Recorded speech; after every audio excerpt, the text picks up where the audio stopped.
So welcome to a next session that we have with business owners. And we're talking about their businesses, what is inspiring them, and some little challenges that they are facing and how they have overcome it. So my name is Shanti Prasad, and today I have a special guest that have, I would say, a little unique kind of business.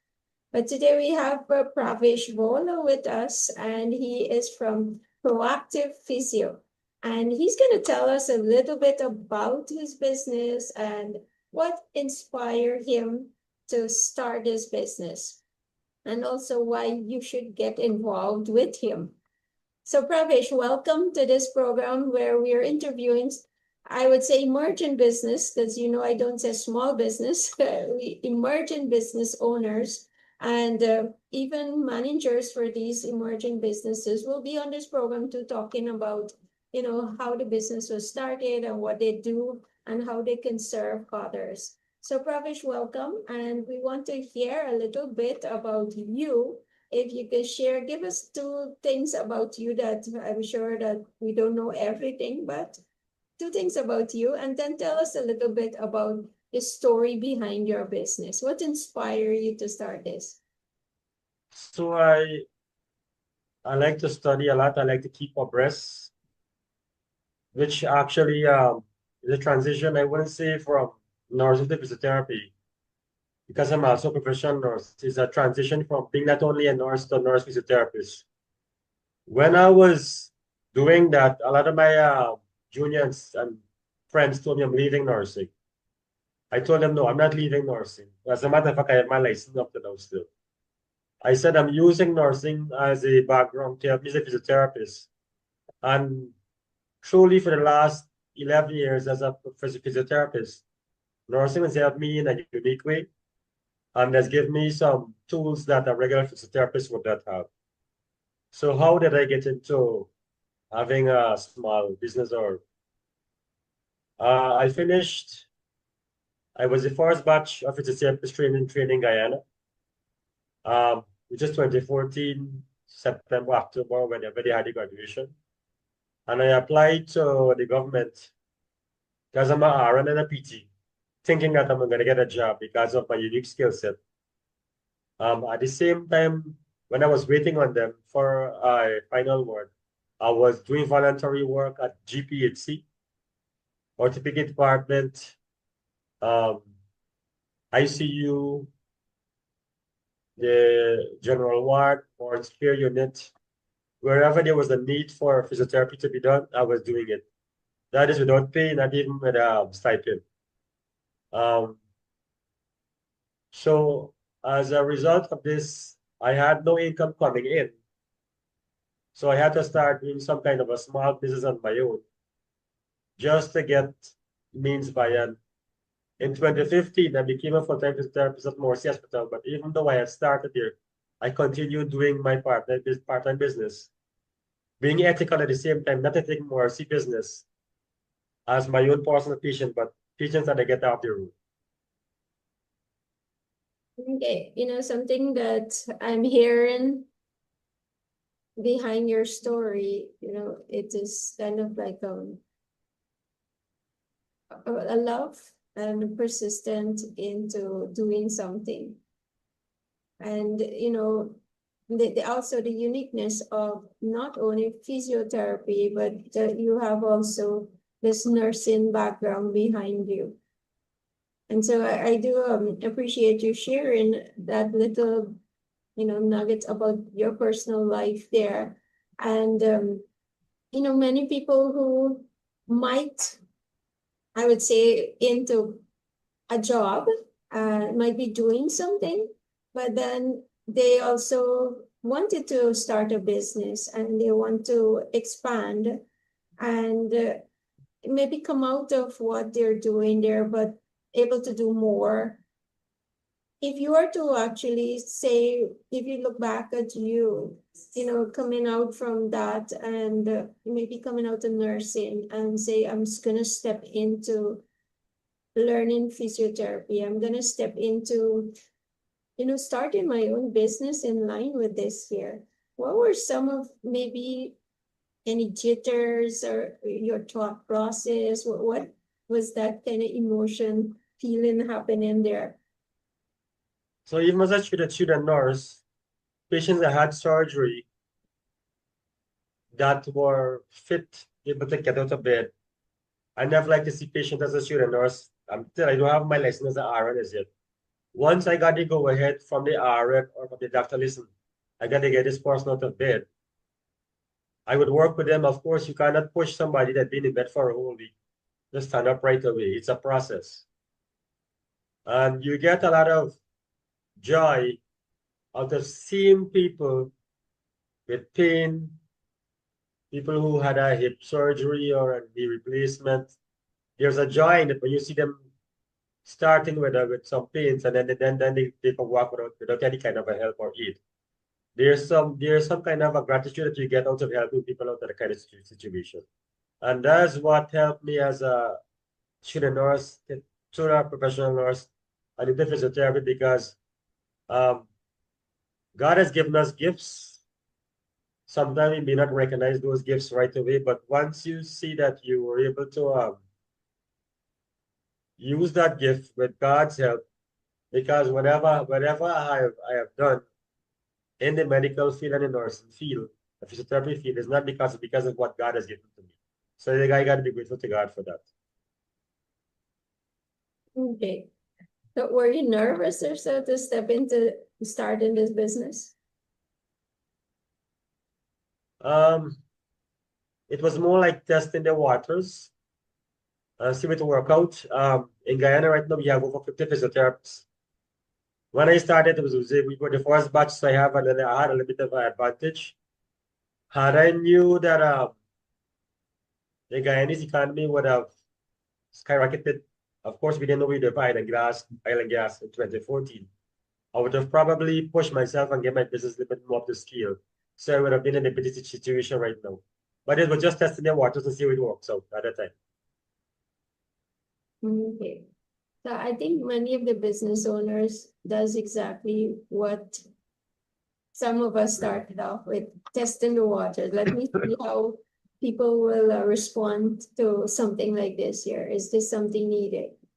Right? And if I'm to ask you this here, what are some of your unique challenges you're faced with in this business as the owner, and how maybe you have overcome these challenges?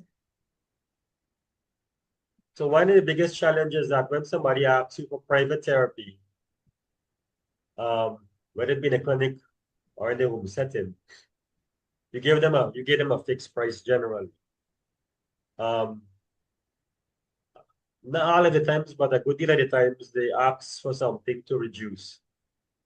So then I have to give them options. But that options don't always come with it, the full benefits. So you tell them this is the full thing. If you want me to do the full thing to you, give you the full 100%, this is the price. If you cannot reach that price, we could negotiate. We could give you 50% of the price with 50% of the time, which would not be perfect.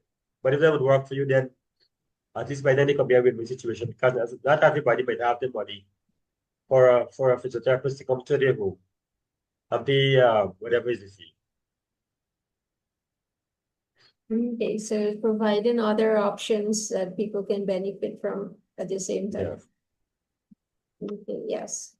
And sometimes it's interesting because, as I said, your business is a little more unique in that it's to do with your body, it's to do with your life. And it's not just a product, okay? I need to beat you down on your price.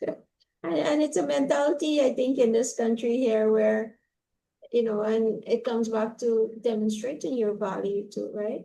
That when people see how valuable what you have to offer, they want to pay for it. And there are some people, despite, it's very valuable, they know, because, I mean, yours is not a product. It's, if I'm in pain, I'm the one who's suffering, right? And can I negotiate, price for my pain? But yes, some people may not see it in that angle there, but sometimes it's us to having to demonstrate this value that we have. How can I help you? And helping people, some people to have them understand that that this is you cannot negotiate or trade money for your health, if you understand what I mean. So if your health should be first, and by all means, what is it that you need to do, that you'll do it so that you can get better again. But yeah, it's what it is. Again, it's continuously working on our people, also working on ourselves to get better and selling ourselves. And if you were to think along the line of your core values, the core values you have set for your business, how do these values influence your decision and interactions with your customers? What are some of the things that guide your decisions? Of course, the patient comes first. So you have to make sure that the patient is comfortable with you. You have to give that patient the options of treatment. For example, one of the options that we have in physiotherapy is dry needling. It's a very, very good outcome. You don't need so much sessions, but you have to explain to the patient, if you're giving them dry needling, that this is an option that we have. Now, there might be some professional in my field that say, listen, I just do it whether they like it or not. But then you have to look at the ethical part of it, in that some people have a fear of needles. So physically, you might be getting them better, but if psychologically they're not there, you could create some other issues. So patient-centered care is one of my ethical value that I have to be very, very careful with, because that's also part of nursing. In that, if a patient, for example, if the patient is hypertensive, the blood pressure is high, but they refuse the medication, you cannot force them. In physiotherapy, a lot of times for some individuals, this specific procedure or treatment uh, is very good to the patient, but they might choose not to do it or to delay it for next day. Of course, I have to explain to them that this is good for you, but if they don't want it, I cannot force it. Some other professional in my field might force them to do it, but I cannot do that because they have autonomy. They could refuse, and you have to be very much respectful of that. Okay. Ethical, do not share. Sometimes we are working in a hospital setting, one patient would ask you the next patient, what happened to the person? So I said to them, do you want me to tell them what happened to you? They said, no, but just like how you don't want me to tell them what happened to you. I cannot tell you what happened to them. Confidentiality. Confidentiality is very, very important. For very close relatives, of course, you have to give them limited information, but not all the information, especially like in the husband and wife situation. Once I get consent from the patient also, and also for the children. But the patient will determine that is once they can talk. If they cannot talk, they cannot say it. Then they gotta, if somebody that is unconscious in a hospital, then the doctor gotta deal with that situation. I will not be answering the patient. But when it comes to confidentiality, that is very, very important in our patients. Clinical excellence, in that I have to make sure that I upgrade my skills. If I cannot upgrade my skills as a practitioner, I cannot give you the best of treatment that is available for today. So that is one of the things that I as a nurse and a physiotherapist, I consistently try to upgrade my skills and get new equipment so that I can take care of my patient needs. Accountability, for example, with stroke patients, there's normally a 6 months window period that after this time you could get a recovery for that patient, but the recovery might not be as fast, or it might not happen any much more than that. Some patients, they said, I want you to do the therapy. I said, I could do the therapy. The 6 month window period is over. But let me explain to you that there might be some results, good results, and no results. Because at the end of the day, not only collecting their money, when somebody pay you, they need to see a result. So if they expect a result and they cannot give them a result, then that's very unethical also. So you got to base on the patient and whatever's affecting them and their whatever is their um, ability to recover. I got to let them know before I touch them or collect their money. Honesty in your diagnostic that, this is what can be done. It's not maybe making up a story and pretend that can happen when you know very well it will not be able to because maybe of the level or severity of what the person is going through. And yeah, so I do appreciate that you shared a few of your values there that what we operate by. And every single day the values that we live by guides our decision making.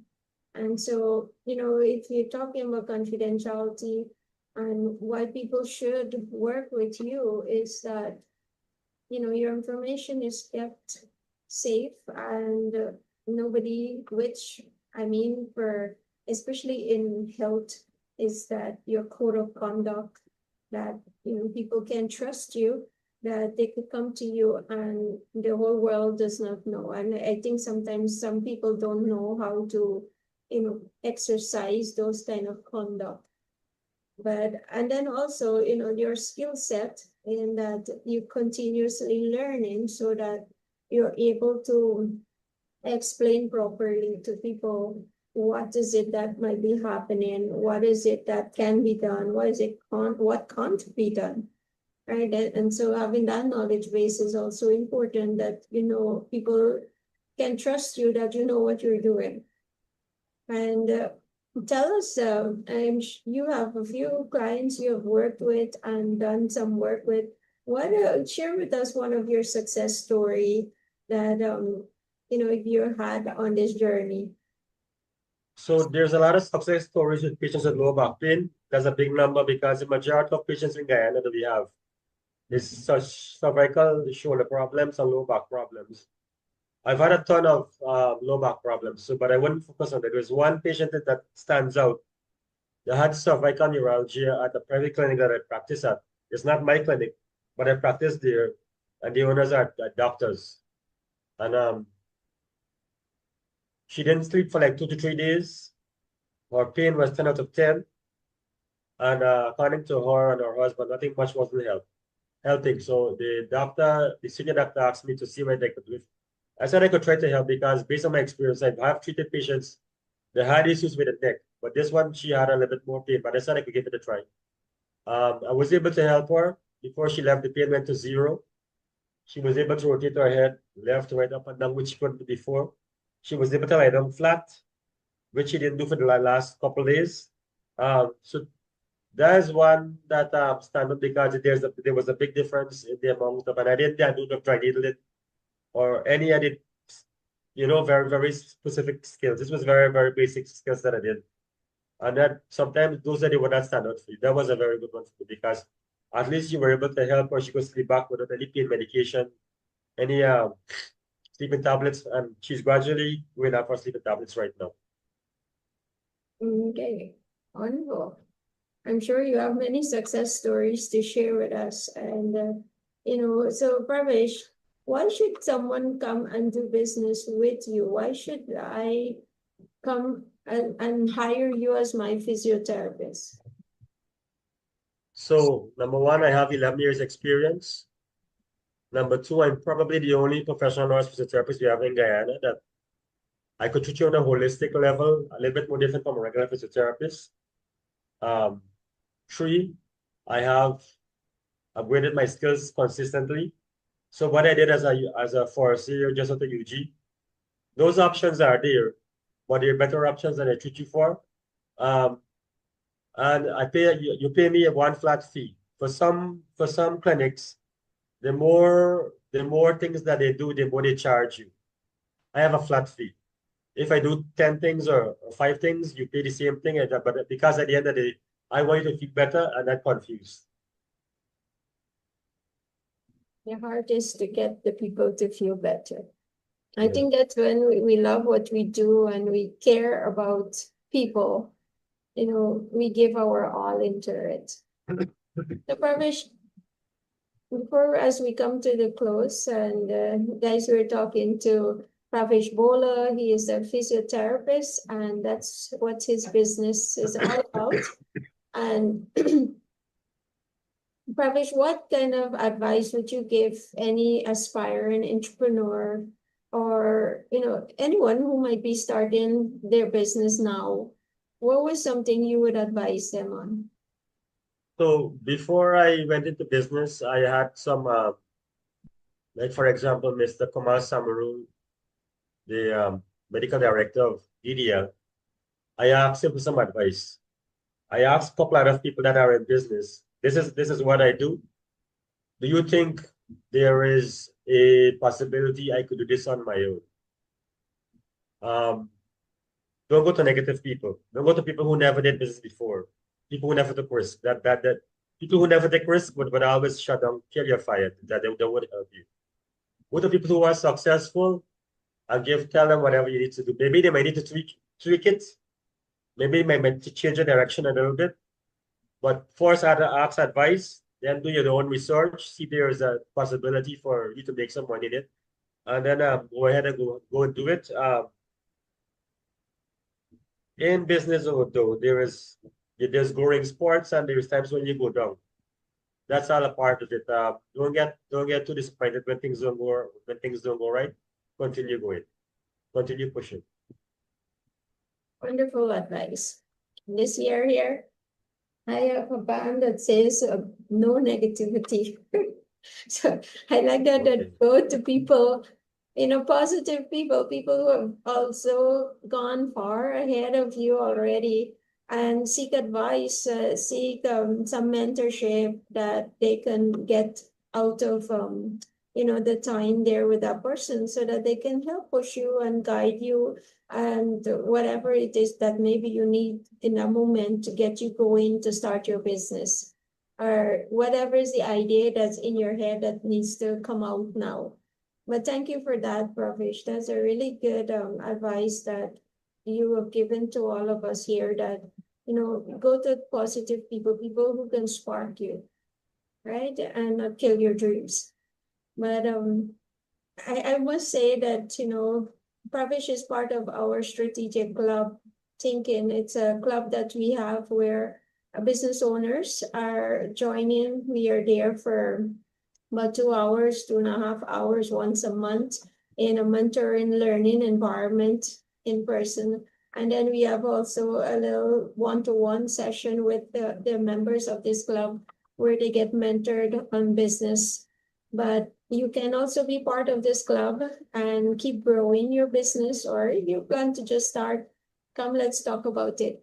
Pravish, tell us about how do we contact you? How can, maybe we have a family member, or we have a friend, or we know somebody, or maybe we ourselves need you to do something, because some of us are sitting too long in the day, and causing different issues because we're working so much hours on our chairs, or maybe it's an environment where it's can be prone to injuries, or so, that where your field lies. How can we contact you?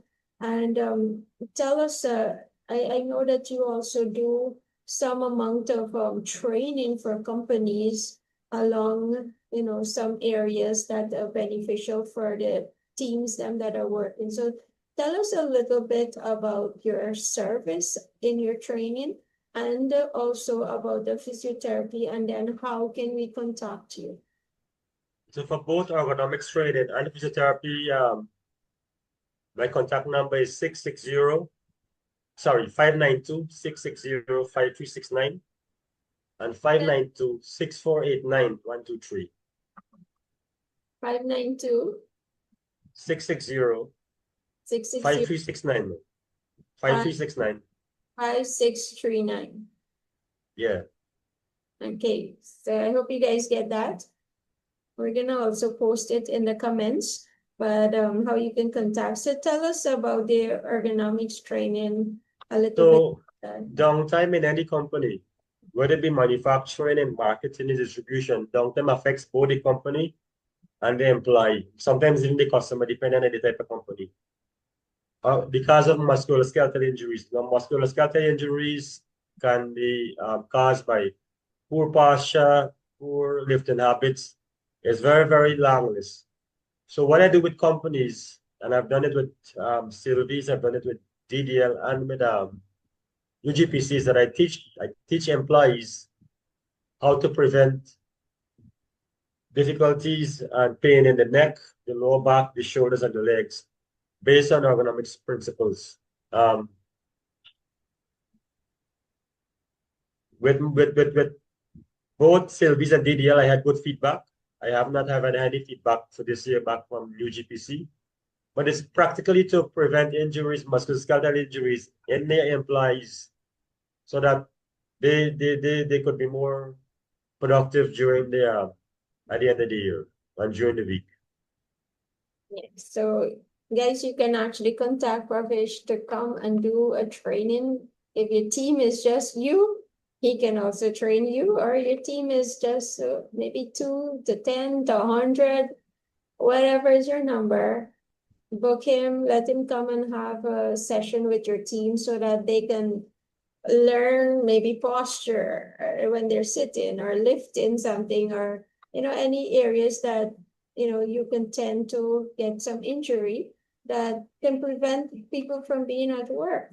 And you also can look at your records to see how many of your staff is absent because of some pain or something or the other that they might be going You through. actually have a low, very high incidence of lower back pain and shoulder neck pain in Guyana, and also spurring the feet because of standard. Those are the three main issues with issues in Guyana when it comes to pain and sick leave.